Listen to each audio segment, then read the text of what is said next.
My name is Perry Rumnett. I'm age 20. I'm homeless and I live at the Covenant House. And I'm a self-taught piano player.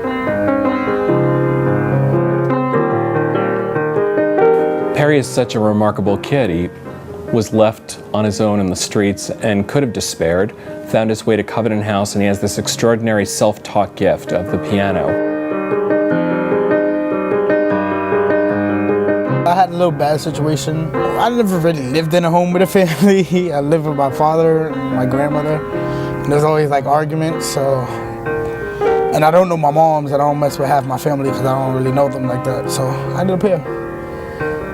It's easier here because I don't argue here.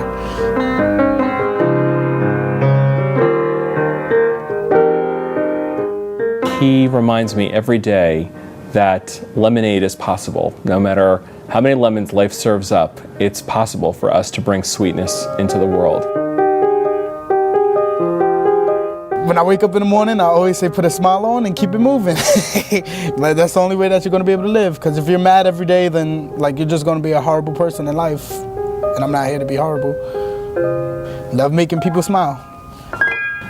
You know, Covenant House is a miracle in the 21st century. It's a safe place for kids who over and over again have been abused and thrown away. It's a terrible feeling not knowing where you're going to sleep at night. The truth is that sometimes God has a kid's face, and when that kid comes to the door and it's cold outside and they've been abused and they're suffering and they're alone and they're filled with despair, the question for us, the question for all of us, are we going to answer the door? It's hard. Being so young and not knowing where you're gonna sleep sometimes, and not knowing how you're gonna take care of yourself, and not knowing what you're gonna do. It's scary. It's hard. Are we gonna be there for them? It just went from bad to worse, from worse to tragic, and from tragic to, catastrophe. And, it's just a never-ending cycle. Are we gonna be family for kids without families? Yeah, I'm solo out here in this world. Are we going to be their love? Are we going to be their hope? I really can't remember my childhood, especially anything that's really good. And Covenant House is a resounding yes. You know, we have two callings in this. One calling is to be the Christ of great charity and clarity who told his disciples, "Let the children come to me." But our second calling is to model the Christ of outrage in the temple. When the purveyors of commerce and trade were debasing the sacred, Christ lost his temper, and we have got to lose our temper. Our kids hear this message over and over and over again in their young lives. You don't belong. You don't fit in. You're stupid. Get out of here. And when a young person hears that over and over and over again, what happens is that the different resonances and timbres and pitches of those voices meld into a single voice. It's their own voice.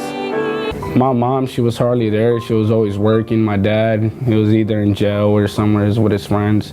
It was very hard because my mom's like, she wanted to get a abortion when I was little, and it was hard for hearing your own mom say that. I mean, she wished she would have got the abortion. We say to our kids every day, you are beautiful in the eyes of God and in our eyes. You are a precious child of God, and you must believe in yourself. And it doesn't happen on the first day. It doesn't happen on the second day. Sometimes it takes months for a child to believe that we love them, that we believe in them. But in time, with Covenant House's love and commitment, kids really do turn their lives around. I mean, I thank God that it's a place like the Covenant House that kids my age have to fall back on. God is in each of us. God is in the movement that is Covenant House. God is in all of the work and the generosity and the love that is our donors, that is our staff, that is our volunteers. This is a movement of many adults across many states and many countries believing that we can be the change we seek in the world.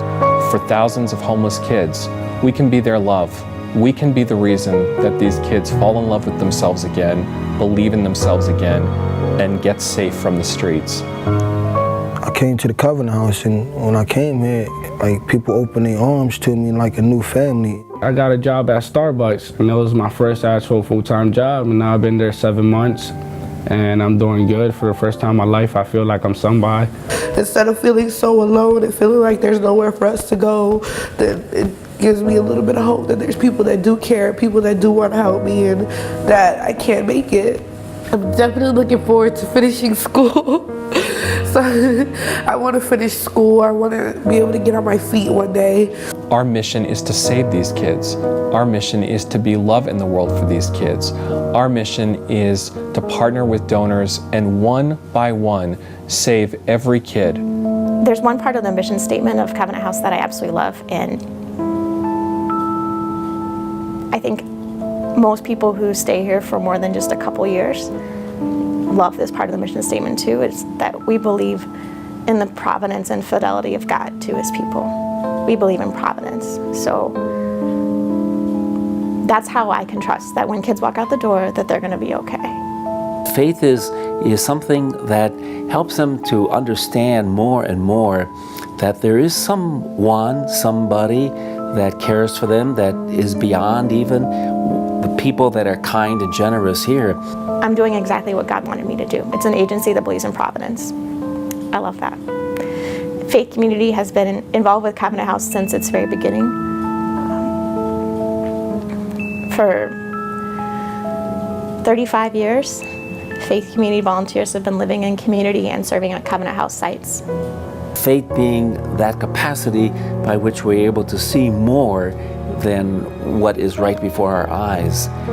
We trust God more than we trust ourselves. We strive to support one another. That's what we do. With a little help, the heavy burden disappears and they blossom forth again. And that, I think, is because they have that capacity to believe that there is something more than simply this burden that they're carrying right now. They need us to be there for them right now. And we need help in order to do that. The economy is brutal, and the crisis that our kids are facing on the streets alone is enormous. But each of us can do one thing to save a kid. It's true that everyone can't do everything, but everyone can do one thing. Folks can donate, folks can coach, folks can mentor, folks can volunteer. We can together become this force of love in the world. There's not a kid, not a single one we can't save if we work together.